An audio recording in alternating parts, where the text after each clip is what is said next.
नमस्ते। आज का जो मैं एपिसोड बना रही हूँ, वो बहुत डिमांड बना रही हूँ कि हर कोई चाहता है कि वो मेरी क्लास को अटेंड करे।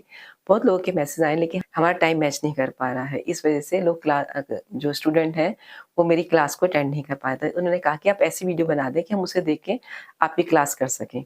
तो मैं एक ऐसा ही वीडियो बना दी जिसे आप चलाकर पूरी क्लास अटेंड कर पाएँगे। तो क्लास स्टार्ट करने से पहले मैं अपना मेथड बताऊँगी कि मेरा क्लास स्टार्ट करने का क्या मेथड है। सबसे पहले जब हम मैट पे आते हैं, सबसे पहले अपने अपने माइंड को स्थिर करें। मतलब जब आप आते हैं तो जब आप कहीं से आए और अपने मैट पे बैठते हो तो कई थॉट आपके माइंड में चल रहे होते हैं। उन थॉट को ख़त्म करने के लिए सबसे पहले हम डीप ब्रीथिंग करेंगे और जब हम डीप ब्रीथिंग करेंगे तो अपनी श्वासों पर ध्यान देंगे जिससे कि हमारा माइंड जो है हमारी बॉडी से कनेक्ट हो।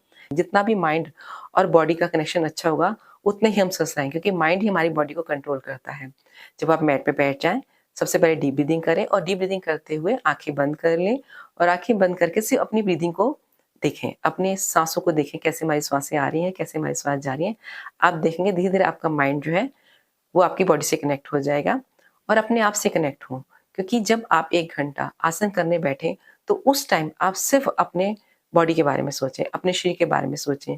क्योंकि ये बॉडी जन्म से लेके मरने तक हमारे साथ रहती है और इसका ध्यान रखना सबसे ज़्यादा ज़रूरी है। कम से कम पूरे दिन में हम 1 घंटा तो अपनी बॉडी को, अपने शरीर को दे ही सकते हैं।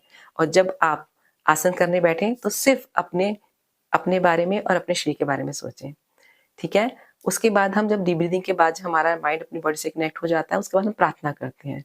प्रार्थना करने से क्या होता है, हम कोई ना कोई मंत्र का जाप करते हैं। मंत्र का जाप करने से हमारा माइंड प्रोटेक्ट होता है। कैसे? मनना तते इति मंत्रा।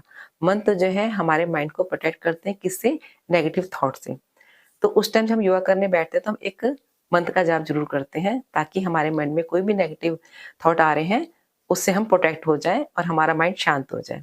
उसके बाद हम करते हैं कपालभाति क्रिया। कपालभाति क्रिया एक शुद्धि क्रिया है, षटकर्म है जो हमारी इंटरनल बॉडी को प्यूरिफाई करते हैं। उसमें जो है कपालभाति क्रिया भी एक षटकर्म में आती है, वो हमारी बॉडी को प्यूरिफाई करती है। कपालभाति क्रिया से क्या होता है कि हमारे बॉडी के अंदर जितने भी टॉक्सिन हैं, वो सब के सब बाहर आ जाते हैं, हमारी बॉडी प्यूरिफाई हो जाती है।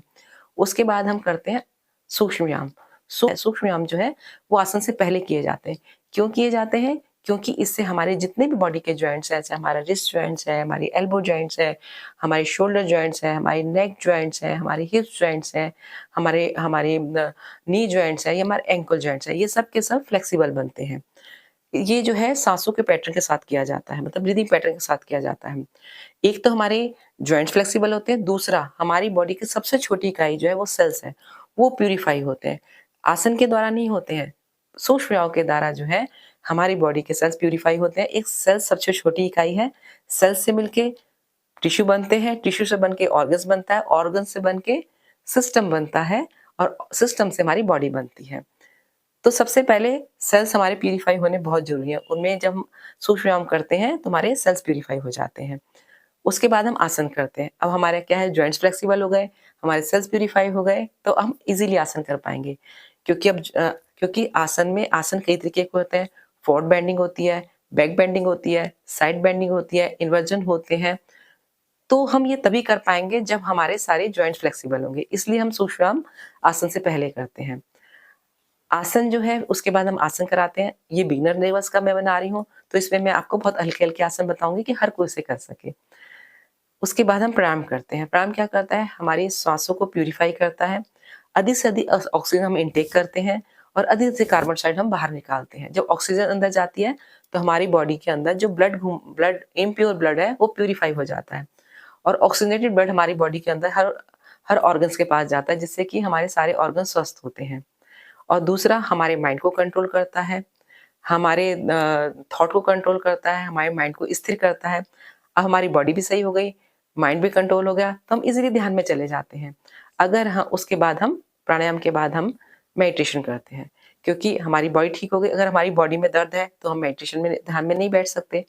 हमारा माइंड कंट्रोल में नहीं है, तो भी हम ध्यान में नहीं बैठ सकते। तो हम पहले अपनी बॉडी को ठीक करेंगे, उसके बाद माइंड को कंट्रोल करेंगे, फिर हम ध्यान करेंगे। अगर हम चाहें कि हम आएँ और ध्यान में बैठ जाएँ, तो हमारा ध्यान कभी नहीं लगेगा। ध्यान तभी लगेगा, जो हमारे माइंड में लगातार थॉट चल रहे हैं, उन्हें हम कंट्रोल करेंगे, अपनी बॉडी को ठीक करेंगे, उसके बाद ही हम ध्यान कर सकते। इसलिए सबसे लास्ट पार्ट हमारा मेडिटेशन का होता है। तो चलिए, अगला एपिसोड जो है, वो मैं बनाऊँगी आसनो जो मैंने आपको पैटर्न बताया उसी के साथ करना सिखाऊँगी। बताना ज़रूरी था कि हम ये चीज़ कोई भी हम अगर चीज़ कर रहे हैं और हम उसके प्रति अवेयर हो जाते हैं कि हम क्यों कर रहे हैं, तो हम उसे ऑनेस्टली करते हैं। और अगर हम अवेयर नहीं होते कि हम सूक्ष्म व्यायाम क्यों करें, हम सीधे आसन ही कर लें, हम आसन भी क्यों करें, हम सीधे ध्यान कर लें। तो आप अवेयर हो गए आप कि हमें ये पैटर्न के साथ ही एक योग क्लास चलती है। तो चलिए मिलते हैं अगले एपिसोड में आसनों